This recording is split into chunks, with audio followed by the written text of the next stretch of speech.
This is Cheyenne Valentine, back today again with a new episode. In today's episode, I want to tell everyone that in 2019, we're going to work on improving our weaknesses instead of over-focusing on our strengths. Again, in 2019, we're going to work on improving our weaknesses instead of over-focusing on our strengths.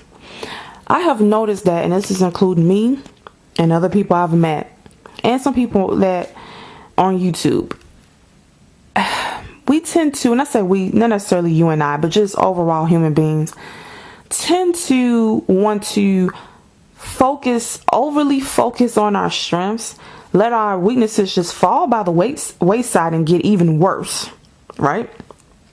Then when things don't go our way or we're not getting what we want, we complain. When we never stop to think that, wait a minute, maybe my weakness is what's stopping me from getting to the next level.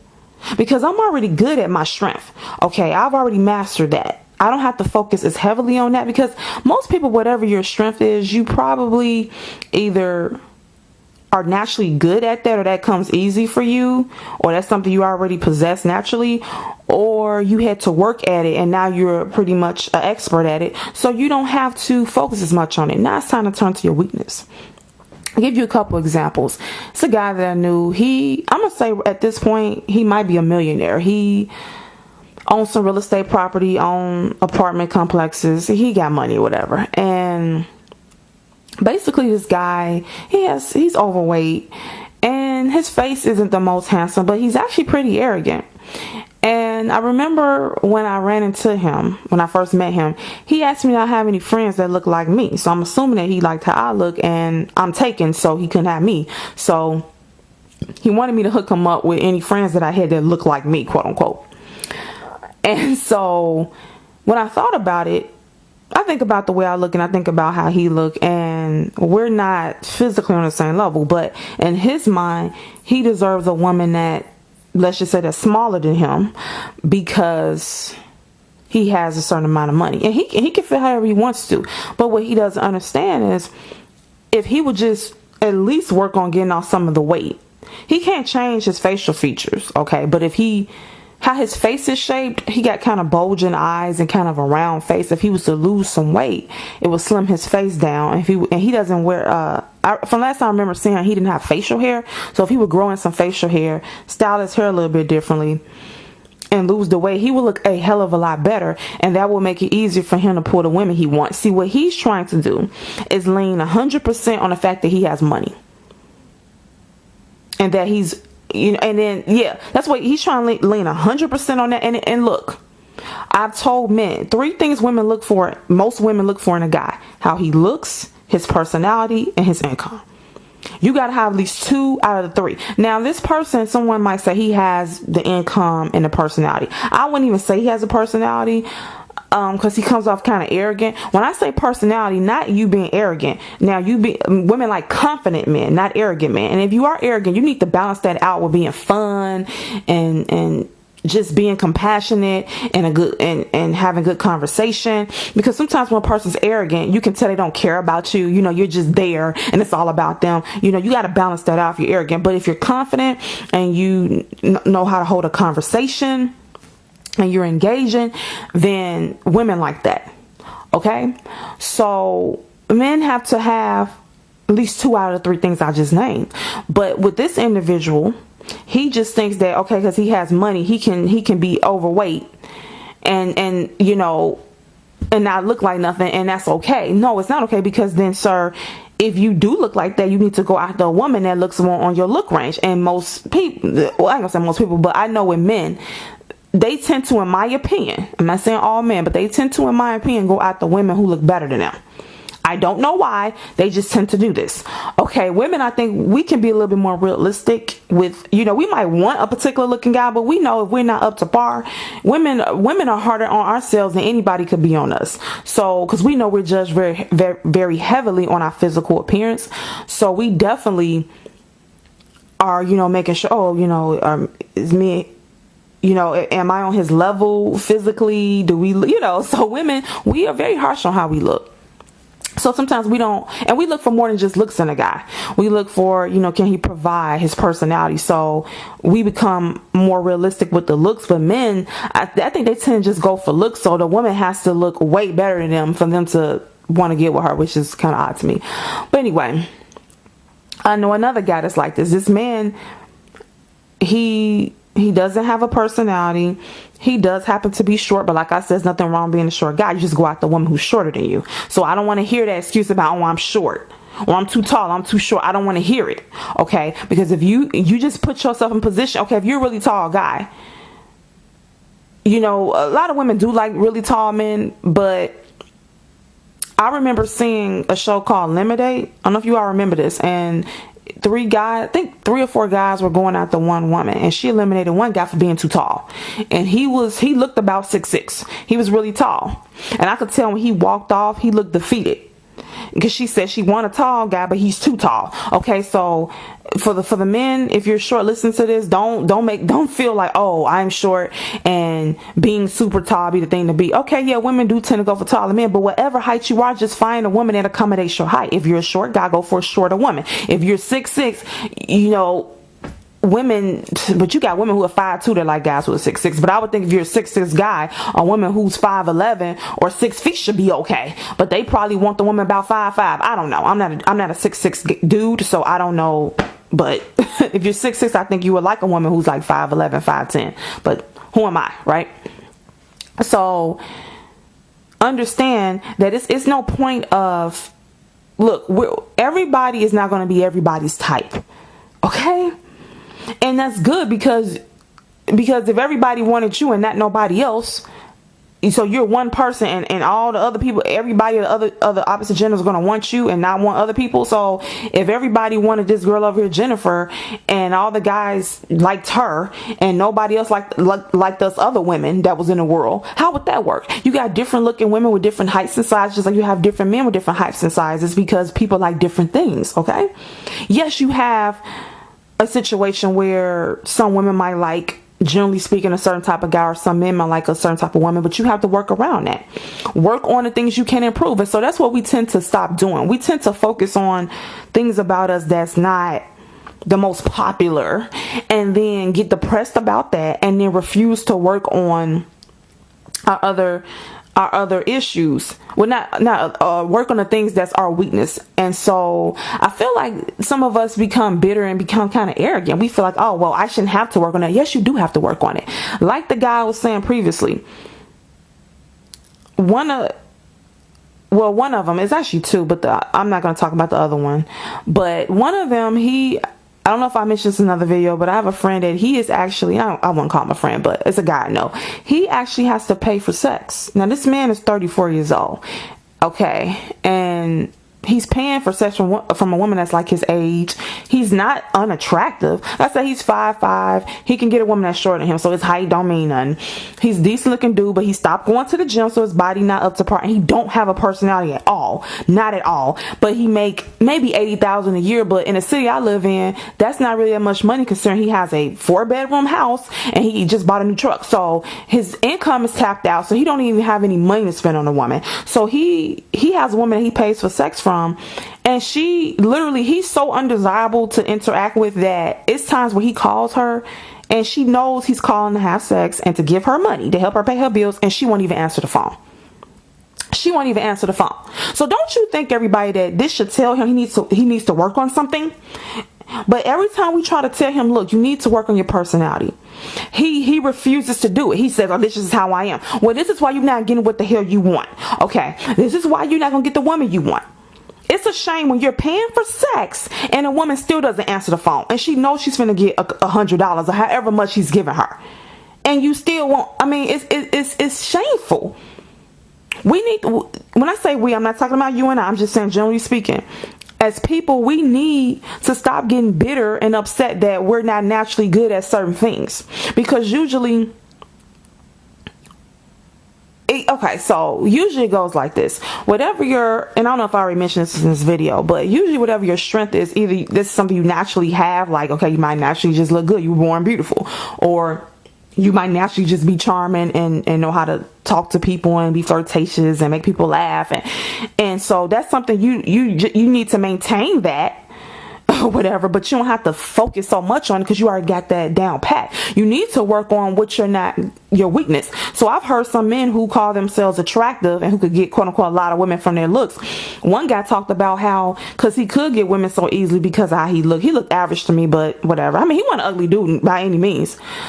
But he was saying how he didn't really have to bring them to the table financially at the time, and he realized he could have been further in life, but he wasn't, because he leaned so much on his looks that women were willing to put up would help him financially, let him drive their car, or would still give him play even though he was taking public transportation. And shame on us women. I just want to say that, for doing that. But yeah, so he said that he didn't, because his looks kind of crippled him in a sense, because the women weren't requiring certain things out of him. And so he realized that he leaned too much on his looks and that his finances was not up to par. And, you know, he started working on his finances, which put him in a better position in many more ways. So is your weakness holding you back? Like with my friend, his weakness is holding him back, which is his personality. Let me get onto this personality thing real quick, because I think men are misinterpreting when I say a guy has personality. Because some men always want to throw up this word swag. I hate that word swag. I don't know when this word, I remember when they first started saying it a while ago. I hate it. I don't like that word. It's so generic to me. And I think everybody's definition of swag is different. My definition of it is, I think when people say they want somebody with swag, a guy just got it going on. He looks good. He smells good. He dresses good. He walks nice. He's confident. He has a personality. He's charming. He's flirtatious. Not a whore, but like, he knows how to talk to you and smile and hold a conversation, talk about different topics. That's, to me, swag. Just almost a well-rounded guy who almost got it going on. And look, that's a perfect person. Most people like that don't exist. But you got a couple that's out here that got all that. But usually, like I said, if they got all that going on for them, they probably got something else wrong with them internally, because nobody's perfect, right? We all got things we got to work on. So when men say to women, oh, you shouldn't go after guy personality. Look, nobody wants to be with someone who doesn't engage in conversation. So let me tell you, men, if you men are listening to this, what a woman mean when she says a guy with a personality. We don't mean that you have to be the life of the party. We don't mean that when you walk into a room, you have to do backflips and splits and get on stage and do karaoke and make everybody laugh. Every dude is not like that. What we mean is that, okay, let me reverse this. What we don't like. Let's talk about this. Okay. We don't like when we're talking to a guy and he's silent and we have to keep asking him questions.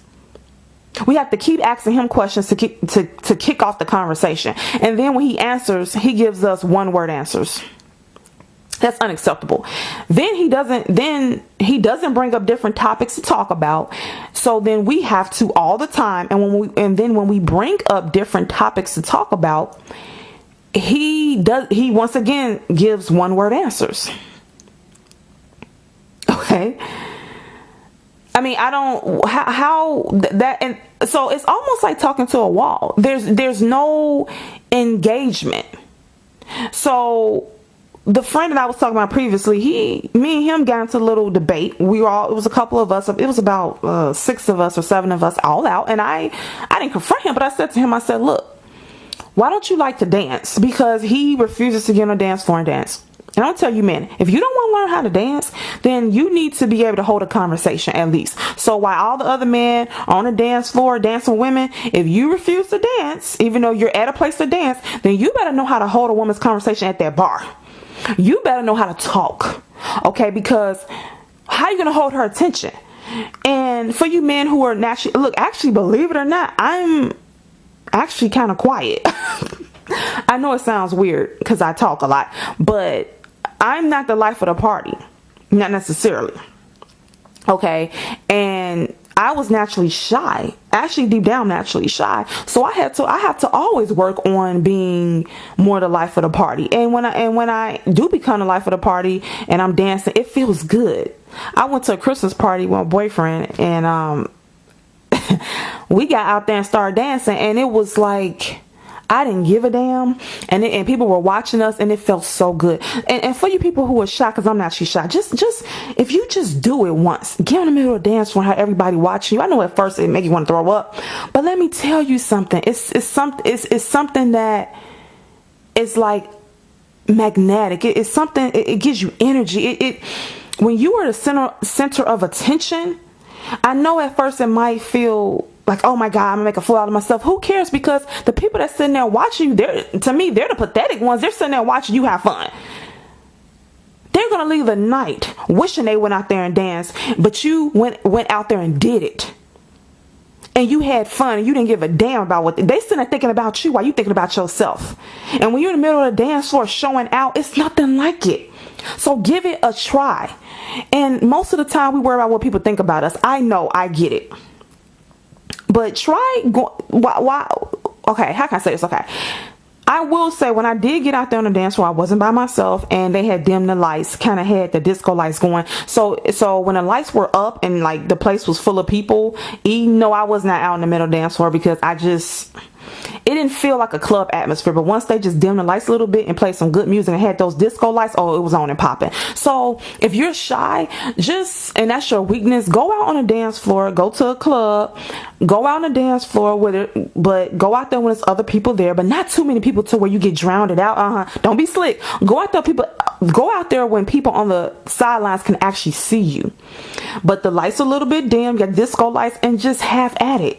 Because if they laugh, honestly, they're not going to laugh at you even if you slipped and fell. They might laugh at that, but you out there, you could just say, I was drunk, and like, man, you saw I fell, I was out of it one night, and they'll just say, oh, she's just a drunk, or he was drunk, who cares?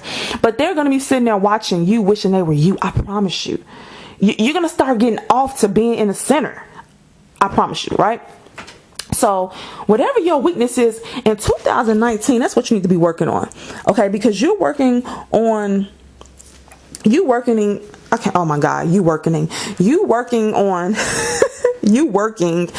on what you're already good at. Where has that gotten you? It's gotten you where you're at now. Okay, so if you're trying to go to the next level, let me plug this up. If you're trying to get to the next level, you need to work on your weakness and make that. You got to be balanced. You can't be all the way to the left. And like with my friend, I told him, you need to, go out and dance. Why don't you dance? He tells me, he gets mad. He says, well, that's not my thing. He said, it's just like me telling you to work on cars. I said, well, you know what? I said, it's nothing wrong with you saying I should work on cars, because if I worked on cars, it would benefit me. I wouldn't have to pay somebody else to do it for me, right? And he had his mouth open just looking at me. Okay, you ain't gonna be able to out-talk me, and I'm far from stupid. So you can try to flip it on me all you want to, but the bottom line is you're trying to avoid coming out your comfort zone. You're trying to avoid the thing that's hard for you. I'm gonna tell you right now, when you start working on your weakness, it's gonna be difficult. You might gonna want to cry. You might gonna be shaking in your boots. You might gonna sweat, because it could be public speaking you're trying to avoid. It could be dancing you're trying to avoid. It could be talking in a group of people. It could be going to meetup groups you're trying to avoid. It could be going out by yourself you're trying to avoid. It could be that you might need to hit the gym and get your body in a certain shape. It could be your finances. That's a big one. That's a big one. You might be avoiding working hard, or going back to school, or learning a skill set, or trying to shadow someone in a career that you're interested in, or taking that leap of faith and starting your own business. It could be anything, and you're avoiding it. And I'm telling you right now, if you keep avoiding it, you're gonna stay right where you at. So whatever you're complaining about, I'm pretty sure some of it can be solved, and you could get closer to what you want, or better yet, get what you want if you just work on that weakness. With my friend, look, if he doesn't want to learn how to dance, that's fine, but he at least got to work on his personality. This dude barely talks. He got to at least work on that. He got to at least work on trying to be more masculine, more aggressive. And another thing too that women don't like about some men who don't come off as masculine, those kind of men, you have to make decisions for them. I don't like indecisive men. It really bugs me. So the kind of man where, okay, you all about to go out and get something to eat. You said, okay, honey, what do you want to eat? And then he's like, what do you want to eat? And then you're like, well, I don't know, you decide. He's taking 30 minutes to decide what he want to eat. Indecisive. Sometimes the woman just want the dude to take the lead. You pick. women like men to take the lead, but then men claim women don't let them take the lead and women are masculine. But then when they want you to take the lead and make a decision, some men, shy away from it. If you ask a woman a question, like where you want to go out tonight, and then she says, I don't know where you want to go. If she throws the ball at you, throw it back to you, that's for you to make the decision. She's giving you the authority to make the decision. She's putting it in your hands. She's trying to let you be the leader. You're supposed to take it and run with it. Not throw it back at her. Know what you want to do. Know what you want to do. Okay, are you the man or what? Okay, because if she's going to be making all decisions, then she could just, okay, then I'm the man then. If I'm going to make all the damn decisions, I'm the man. I might as well open up the car door for you. I might as well drive her where we go. Don't tell me nothing. I'm going to run the show. Don't back talk me. I run this, okay? So men want women to be super feminine, which you should want that. But my thing is with some of these men, like my friend, it's like he wants the woman to make all decisions. I mean, what that's not masculine. And I remember one of our friends said she doesn't like him because she doesn't feel safe around him. She said they were at a comedy show, a fight broke out, and instead of him grabbing her and trying to shield her and usher her out, he was standing around looking confused, and she felt like she had to protect him. No, that's not, no, see? And when we try to tell him what you need to work on, he's not getting it. And for you men who say, oh, well, that's just not in my personality, well, make it in your personality. Just like I can say, okay, that me being skinny is not in my body type. Because I have to, if I don't work out and eat healthy, I will gain weight. That's a fact. It's in my genetics. Okay. So I can sit here and complain that some women can eat whatever they want to stay thin, and then I stay overweight, and then complain that certain men don't want me, or like I did, take matters in my own hand. I'm a vegan, be a vegan, work out regularly, and get the body that I want, that I have now. Okay? You see, I took matters in my own hand. I knew I wasn't ready to have a child, and I wasn't going to have one in a wedlock, so I didn't put responsibility on a guy. I said, I'm going to make any man, my boyfriend, you want him having intercourse with, use a condom. I'm taking my life in my hands. We need to stop blaming other people for decisions that we have made. And any weakness that you have, you need to be focused on improving that. That's going to get you to the next level. I don't want to hear any more about, oh, I'm a short guy, or I'm a too tall guy, or I'm a short woman, or I'm a too tall woman, or I'm overweight, or it doesn't matter. You know what you need to work on. And if you're avoiding it, that's probably the reason why things aren't going the way you wanted to. Stop leaning so heavily on your strength, okay? I remember that one guy, when he asked me to have any friends that look like me, none of my friends even want to mess around with him because, dude, yeah, you have money and everything, but you're overweight and your facial features ain't the best anyway. If you lose the weight. I seen a picture of him when he was younger and he was a little bit slimmer. His face looked pretty decent then, but he just think he's just gonna gain weight, eat like a pig, and then throw some money at somebody. It don't work like that. I know men think women are gold diggers, but we're really not. Most women are not gold diggers. They like providers. That's the difference. A gold digger to me is someone that, it's variations of a gold digger, but one type of gold digger I know of is one that will date a man that's well in his 60s. She's maybe 20. She looks very attractive. He looks like trash. He has a bunch of money, and she just basically draining his account until he dies. Or she might do some trickery with the money and take as much as she can, and then end it. And look, it's the gold digger thing can get to an extreme. I just don't feel the average woman is a cold-blooded gold digger the way these dudes think. I just think women, we like providers. Okay, we like providers. And let's be honest, most men are not millionaires or rich or filthy rich. So how will most women, for you men to my women are gold diggers, how they gonna gold dig and you don't have the money for them to gold dig? So that gold digging thing, you can tell if a woman's just a straight gold digger. It's pretty obvious. But if she's asking you to provide, that's not gold digging. Women expect men to provide. A straight gold digger is somebody who's with a dude that she absolutely don't like. Like, this man is 100 years older than her. I know a guy, I heard a story on YouTube actually, where a guy with a woman who was very beautiful, a lot younger than him. He had a heart attack. Actually, if you listen to Deborah Cooper, I think her name is Deborah Cooper. Correct me if I'm wrong. She talked about this. The guy had a heart attack, and and when he was in the hospital, he got served papers from his wife that she wanted a divorce, because she felt he couldn't work anymore and provide her that lifestyle. That's a true gold digger right there, baby. Okay, so you men don't have nothing to complain about. This man when he was at his worst, she jetted out. That's a gold digger. And I don't know why these men are going for women that are 20 years younger than them and look way better than them. You're asking for trouble. And so I felt bad for him because I'm a compassion loving person, but at the same time I didn't. So let me just end this video. All I want to say is 2019, I want you all, including myself, we're going to focus on whatever our weakness is. So we're going to fund. And I'm not saying you got weaknesses, but I'm just saying whatever is something that you're kind of avoiding and you know that if you improved it, you would get what you want. That's what I'm talking about. That's the weakness that you need to be working on. Okay, you already got your strength down pat. It's time to work on your weakness and be the best person that you can be this year.